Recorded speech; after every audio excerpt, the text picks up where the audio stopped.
En esta ocasión, hermanos, vamos a ver un evento bastante significativo, pero también que nos trae muchas preguntas para nosotros sobre este texto. La historia comienza, o el relato comienza diciendo que al día siguiente, cuando salieron de Betania, el Señor tuvo hambre y, viendo desde lejos una higuera que tenía hojas, se acercó para ver si hallaba en ella algo. Cuando fue a ella, no encontró nada más que hojas, porque no era tiempo de higos. Entonces el Señor dijo a la higuera: nunca más coma nadie de tu fruto. Y lo oyeron sus discípulos. Este pasaje es muy importante para nosotros, porque es un pasaje, hermanos, que nos va a hablar acerca de la higuera, ¿verdad? Que el Señor maldice. Algunas versiones ponen, ¿verdad?, como la maldición de la higuera. Y en este caso el Señor, ¿verdad?, está trayendo un juicio sobre esta planta. Y hay muchos detalles importantes aquí que tenemos que ver, obviamente a la luz de la palabra del Señor. Y uno de ellos tiene que ver con que pareciera ser injusto que el Señor esté pidiendo que esta higuera tenga higos en tiempos que no era, ¿verdad?, el tiempo que debería dar fruto. Según este relato bíblico, está ubicado más o menos en el mes de abril. Y algunos conocedores, historiadores de la cultura de Palestina, de Israel, saben, ¿verdad?, que los higos se daban más o menos por allá entre el mes de julio y el mes de septiembre. Así que cuando este relato se da, ¿verdad?, se da a inicios de años, que es el tiempo en que se celebraba la Pascua, en el mes de Abib o mes de Nisan, que era en la segunda quincena del mes de marzo y la primera quincena del mes de abril, que es lo que hoy en día se ubica, ¿verdad?, lo que se conoce como la Semana Santa. Entonces, era el tiempo de la Pascua cuando este evento se da. Y la pregunta es: ¿por qué el Señor entonces, ¿verdad?, trae juicio sobre una planta que en cierta manera podríamos decir no tenía la culpa? Pues no era el tiempo en que esta higuera, ¿verdad?, tenía que dar higos. Ahora, el detalle más importante de este pasaje aquí, hermanos, no tiene que ver solamente con la cuestión de los tiempos de la higuera, sino con la frase final del versículo 14. Ahí en esa frase final del versículo 14 es donde nosotros encontramos la intención realmente de lo que el Señor está haciendo. Versículo 14 dice: entonces Jesús dijo a la higuera: nunca jamás coma nadie de tu fruto. Y dice la parte final del versículo 14: y lo oyeron sus discípulos. Así que el objetivo aquí realmente, hermanos, no tiene que ver solamente con la cuestión de la higuera. Es decir, el Señor no tiene un enojo, un odio hacia esta higuera, ¿verdad?, o una inconformidad. O Dios es un Dios que cuando las cosas no salen, ¿verdad?, realmente se enoja, porque tendríamos que pensar que Dios es un Dios que no controla las cosas. Podríamos pensar en algún momento, ¿verdad?, que Dios está tratando de hacer la obra en nosotros y las cosas no salen como Dios quisiera. Tendríamos que pensar que un Dios así no puede ser el Dios de la Biblia, porque sencillamente, hermanos, el Dios de la Biblia es soberano y todas las cosas que Él hace suceden de acuerdo a como Él quiere. Es decir, Dios no es un Dios que intenta hacer las cosas. Dios es un Dios que ejecuta y que hace las cosas. Por lo tanto, tenemos que pensar aquí en la soberanía de Dios, en quién es Jesús, pero también, ¿verdad?, en su naturaleza divina. Porque una pregunta que podríamos hacernos en este momento es: ¿Jesús no sabía que este no era el tiempo en que había higos y que las plantas, que las higueras no daban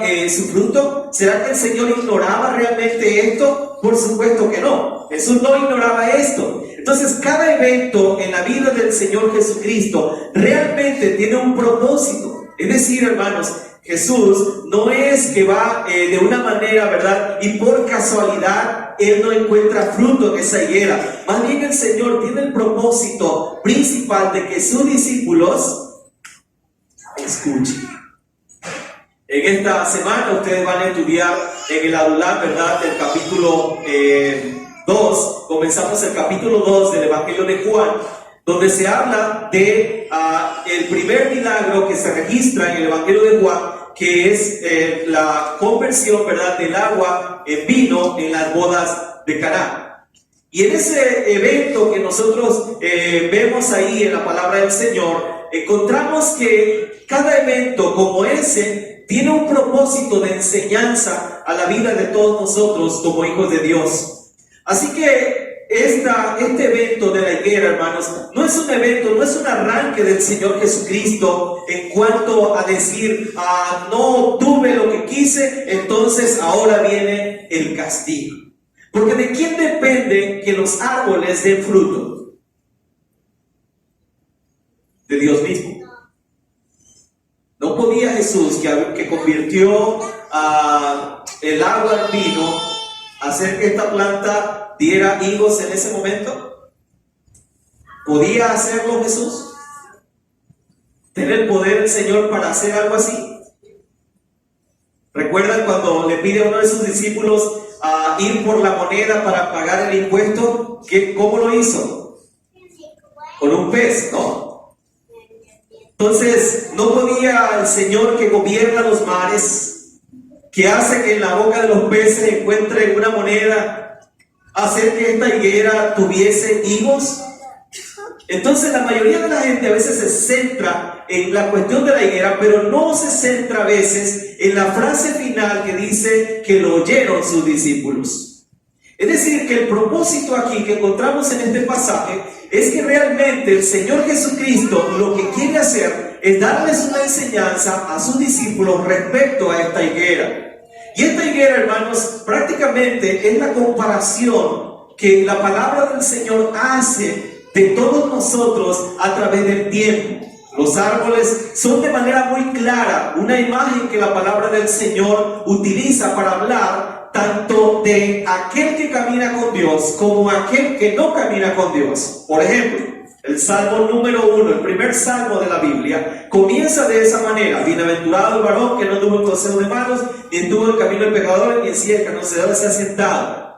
Será como árbol plantado junto a corrientes de aguas, que da su fruto en su tiempo y su hoja no cae. No así los malos, que son como el tamo, como aquella hojarasca que arrebata el viento, que está seco. Jeremías capítulo 17, también Jeremías habla acerca, ¿verdad?, de la zarza que viene el sol y la abraza con su calor, pero también habla del árbol que está sembrado junto a las corrientes y que tiene vigor y que tiene vida.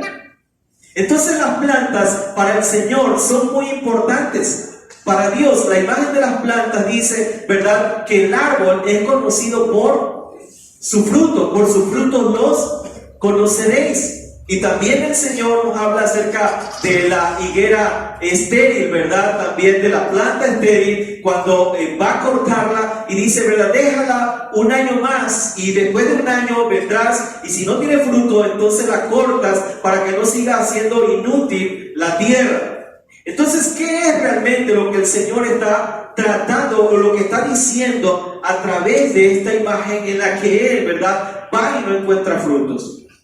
Básicamente, hermanos, la enseñanza está fundamentada en Israel como aquella vid que plantó el Señor, dice el profeta. Aquella vid en la cual el Señor fue y no ha encontrado fruto en ella. Israel había escuchado la palabra del Señor, había escuchado la voz de Dios. Y así de esta manera, hermanos, la vida del ser humano también es puesta como la vida de un árbol, de una planta. La palabra del Señor nos enseña, ¿verdad?, que Jesús dice que sus discípulos lo escucharon. El propósito es que Jesús está buscando que los discípulos tengan y aprendan, ¿verdad?, una enseñanza de este pasaje. Hermanos, cada uno de nosotros como iglesia del Señor, como hijos de Dios, también somos como una planta. Y la palabra del Señor dice, ¿verdad?, que nosotros, si buscamos la palabra de Dios, si nos acercamos a Dios, seremos, ¿verdad?, como árbol plantado junto a corrientes de aguas que dan su fruto en su tiempo y su hoja no cae. Una de las situaciones más difíciles de la vida del creyente es permanecer siempre en vigor y en vida. Es decir, hermanos, que tengamos la fuerza de un árbol que está junto a las corrientes de las aguas, que recibe de parte de Dios esa fortaleza y esa gracia del Señor.